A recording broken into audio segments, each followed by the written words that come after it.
Welcome back to Command Brief. I am your host, and today we are going to talk about something that is hiding in plain sight. Something that most analysts are looking at from the wrong angle entirely. Everyone right now is focused on the military dimension of what is happening in Iran. The strikes, the blockade, the Strait of Hormuz, the ceasefire negotiations, and yes, all of that matters. But there is a second story running parallel to the military one, a story about Iran's economy that is just as important and far less understood.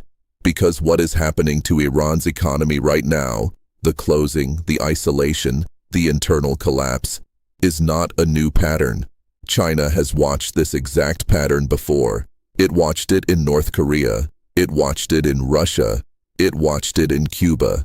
And every single time this pattern appeared, China made a very specific, very calculated move in response. A move that the United States consistently failed to anticipate. And there are strong signals right now in 2026 that China is preparing to make that same move again. But this time at a scale that could reshape the entire geopolitical order in the Middle East. Stay with me through this entire video. By the end, you will understand exactly what is happening to Iran's economy, why China recognizes this pattern better than anyone, what China's historical playbook looks like when an economy closes and isolates, and what the big signal is that nobody in mainstream media is talking about. This is Command Brief. Let us get into it. Let us start with the facts on the ground, because the economic picture inside Iran right now is extraordinary in its severity. Before this war even began, Iran's economy was already under serious stress. Years of compounding sanctions had done profound structural damage.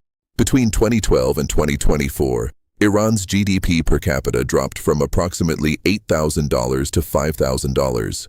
A staggering decline that represents years of lost economic development for ordinary Iranian citizens.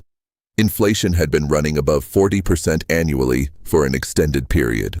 The Iranian rial, which once exchanged at roughly 42,000 to $1, had plummeted to over 1.1 million to the dollar by January 2026, rendering purchasing power almost non-existent when buying goods from outside the country. And then, the war began, and everything got dramatically worse. Tehran itself has stated that the war caused roughly $270 billion in direct damage, equivalent to approximately 57% of Iran's entire GDP.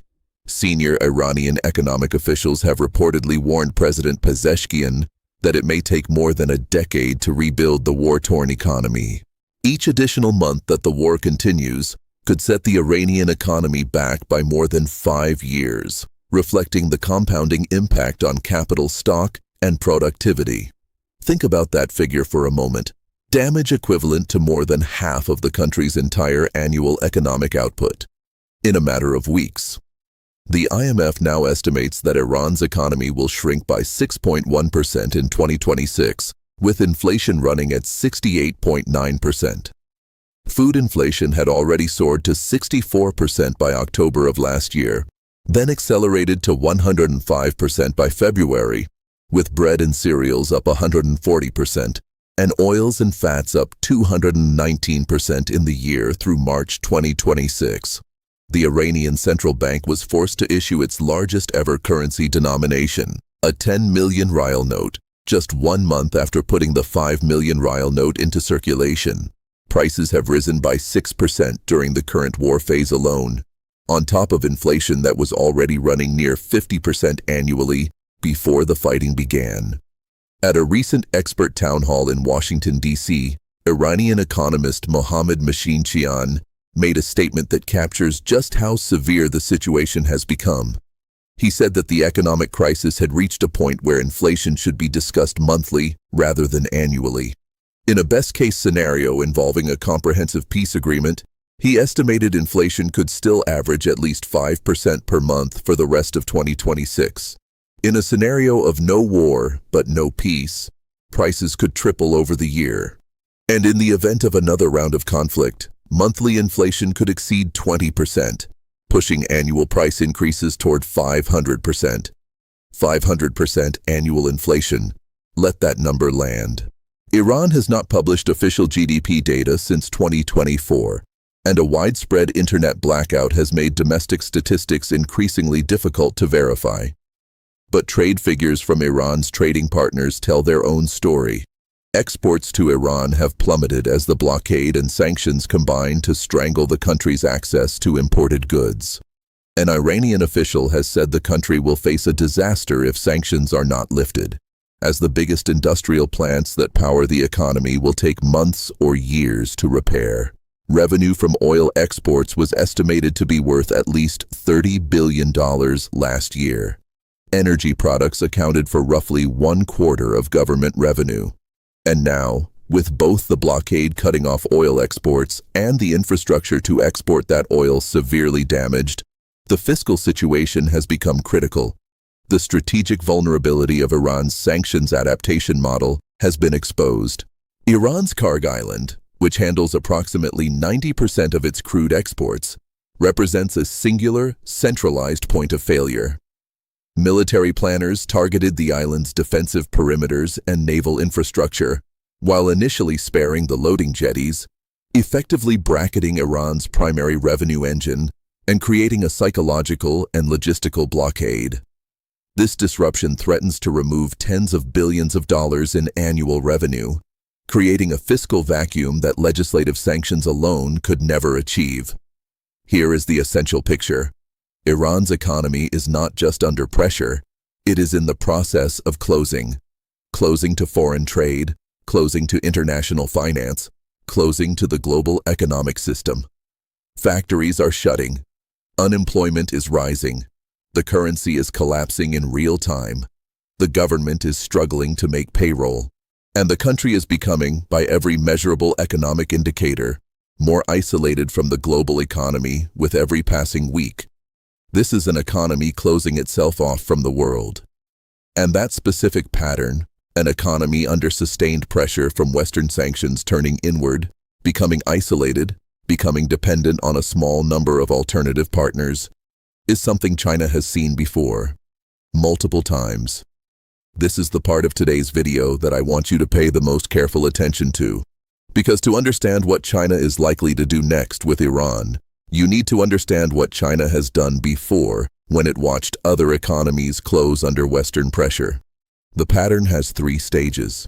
First, a country comes under sustained Western sanctions that progressively isolate it from the global financial system, cut off its export revenues, and produce severe domestic economic hardship. Second, that country turns increasingly to China as its primary economic lifeline, its main buyer of exports, its main supplier of imports, and often its main source of external financing. Third, China uses that relationship of dependency to build deep, structural, long-term leverage over the isolated country, leverage that translates into strategic influence, access to resources, and a loyal partner in the emerging contest between the US-led order and the alternative order Beijing is constructing. Let us look at the most important examples. North Korea. China has long been the diplomatically isolated country's main economic backer.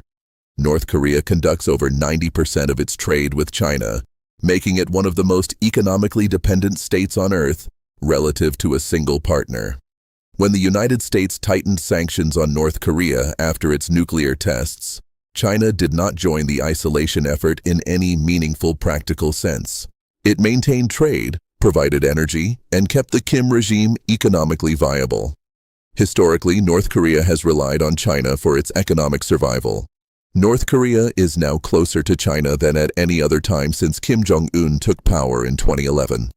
The result is that decades of American pressure have produced a North Korea that is more nuclear capable than ever, more diplomatically aligned with Beijing than ever, and serves as a permanent source of leverage and strategic distraction for Washington in Northeast Asia. Russia. The pattern repeated itself after 2022. Unlike Iran and North Korea, which have faced economic isolation for decades, in the post-Soviet era, Russia was connected to international financial and trade networks until February 2022.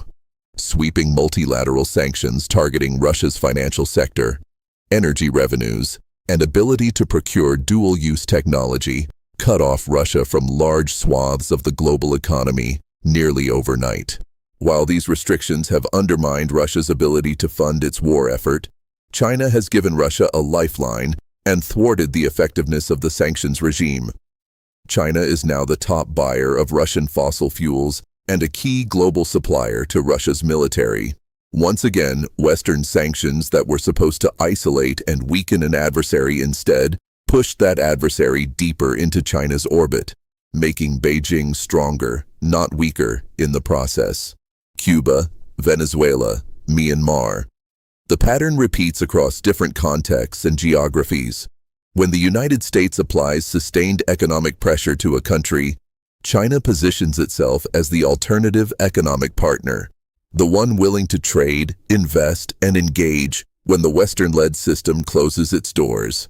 In each case, China extracts a price for that lifeline: access to resources, strategic facilities, political alignment, votes in international institutions, and deepens its overall position in the emerging multipolar world it is trying to construct.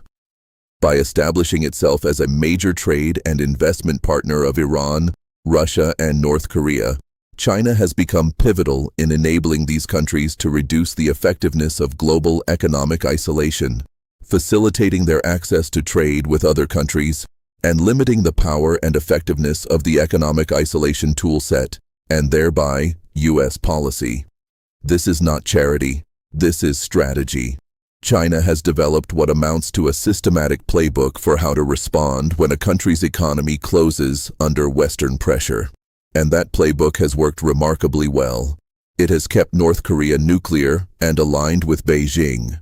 It has kept Russia fighting in Ukraine far longer than Western planners expected. And now Iran's economy is closing, which means China is looking at a situation it recognizes very well. And the signal it is sending suggests it is preparing to run its playbook again, but at a scale and in a location that makes everything that came before look relatively modest. So what specifically does China see when it looks at Iran's closing economy right now? What signals is Beijing reading that the rest of the world is missing? The first signal is dependency. Iran's remaining trading partners, like Russia and China, have shown limited desire to come to its rescue in any dramatic or public way. But China has continued to purchase Iranian oil throughout this crisis, absorbing roughly 80 to 90% of Iran's total crude exports, even as the shadow fleet that moves that oil faces increasing pressure from American naval operations and secondary sanctions. As Iran's access to every other major market closes off, its dependence on Chinese buyers for whatever oil it can still export deepens structurally. China is becoming not just Iran's largest trading partner, but effectively its only significant trading partner. And dependency at that scale is not just an economic relationship, it is leverage of an extraordinary kind. The second signal is opportunity. Iran's war damage of $270 billion, equivalent to 57% of GDP, represents an enormous reconstruction challenge that Iran cannot possibly finance from its own resources. When the fighting eventually ends and some form of agreement is reached, Iran will need massive external investment to rebuild its oil infrastructure, its electricity grid, its transportation networks, its industrial capacity. The country that positions itself now as Iran's primary reconstruction partner will have extraordinary economic and political influence over whatever Iran becomes after this war. China understands this calculus very well. It ran a similar calculation with Iraq after 2003, positioning Chinese state companies to win major reconstruction and oil contracts as American attention shifted elsewhere. The third signal is the yuan opportunity. Since April 2025, Chinese purchases of Iranian oil have been denominated in yuan, circumventing the SWIFT system and directly challenging the petrodollar system that has denominated energy payments in US dollars for decades. As Iran's economy closes to the dollar-denominated financial system, the yuan becomes its default currency for international transactions. Every barrel of Iranian oil sold for yuan, every transit fee collected in yuan, every bilateral transaction settled outside SWIFT normalizes the use of China's currency in international energy markets. Deutsche Bank analyst Malika Sakdeva has speculated that the conflict could be the catalyst for erosion in petrodollar dominance and the beginnings of what could eventually be called the petro-yuan. The fourth signal is geographic. Iran's position at the crossroads of Central Asia, the Middle East, and the Persian Gulf, controlling the Strait of Hormuz and providing the land bridge that connects China's Belt and Road Initiative from Central Asia to the Arabian Sea, does not become less valuable because Iran's economy is closing. If anything, it becomes more valuable.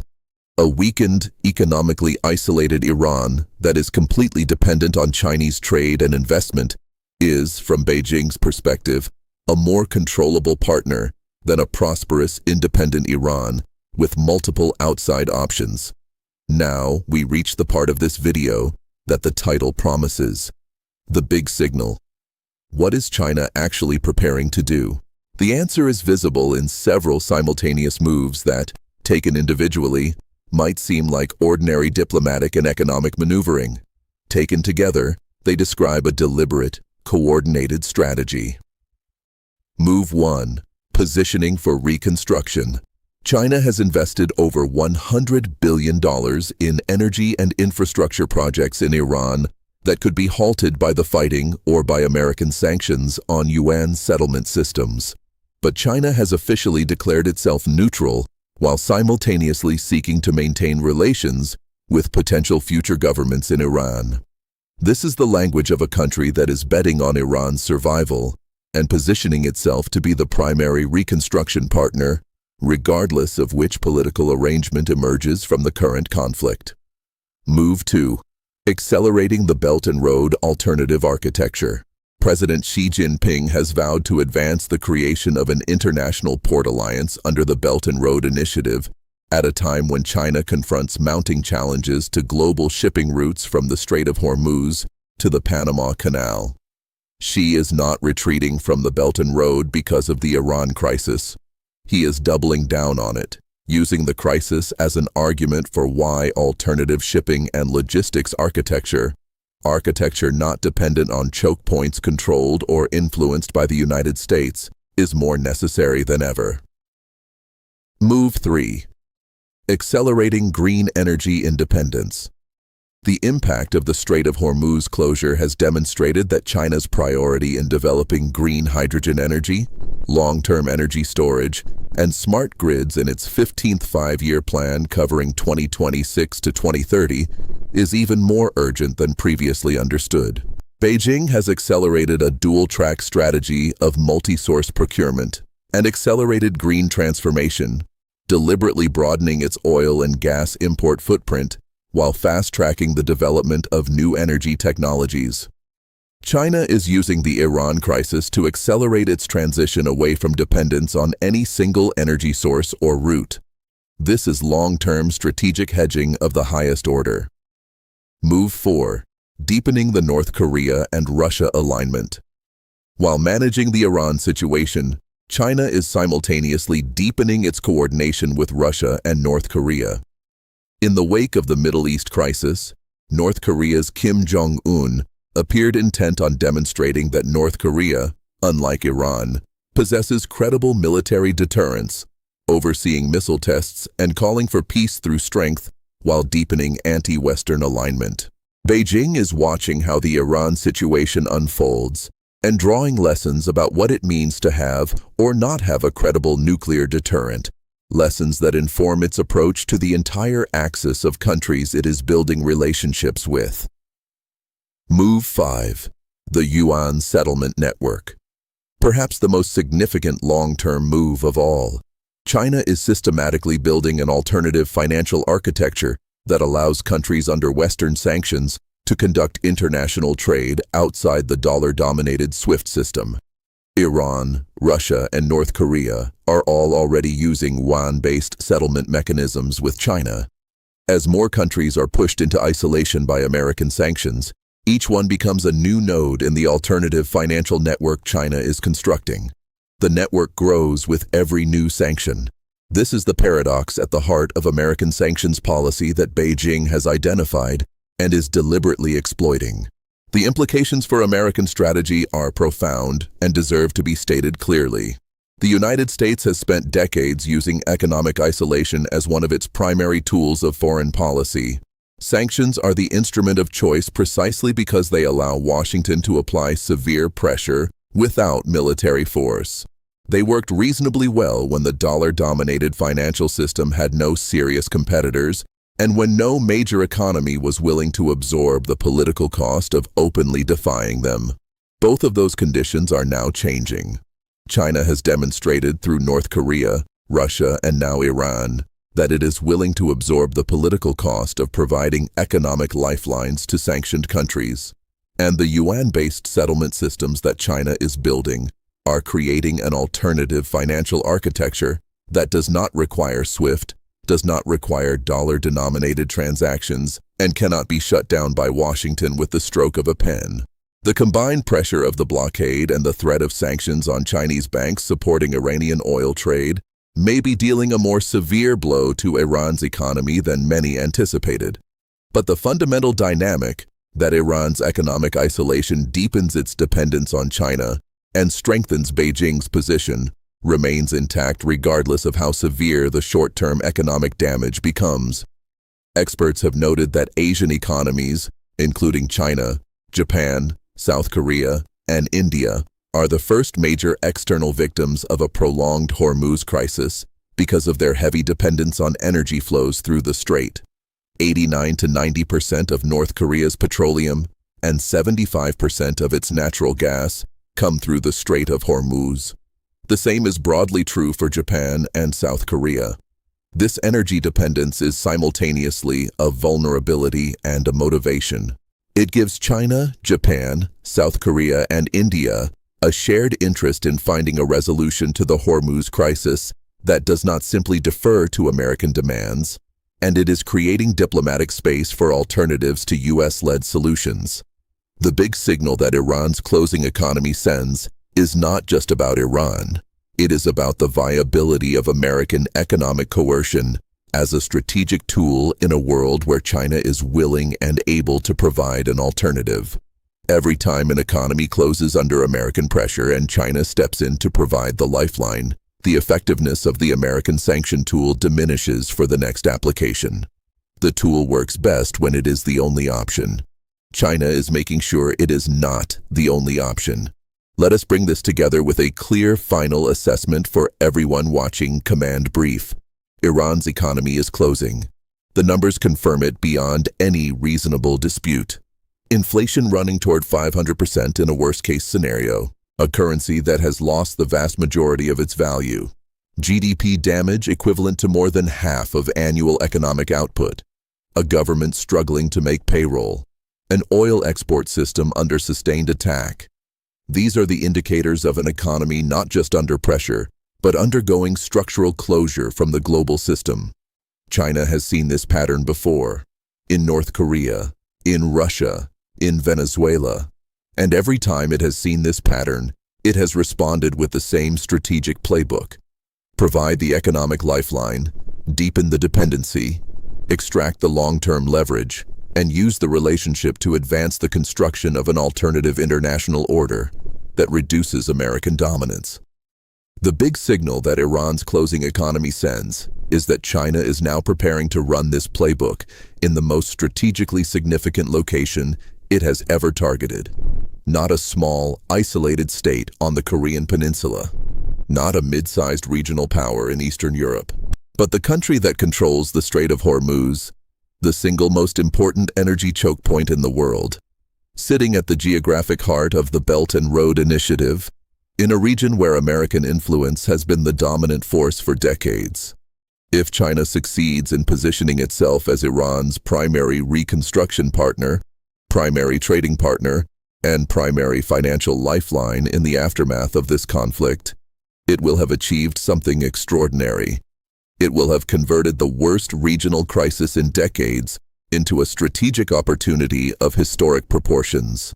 And it will have done so not through military force, not through confrontation, but through the patient, systematic application of economic power in exactly the moment and place where it is most needed. Whether it succeeds depends on how the conflict resolves, how tightly American sanctions are enforced, and whether Washington develops a coherent strategy that goes beyond military pressure. Right now, that coherent strategy is not visible, and China is patient. That is the complete command brief for today. We walked through the real numbers behind Iran's closing economy, and they are far more severe than most coverage suggests.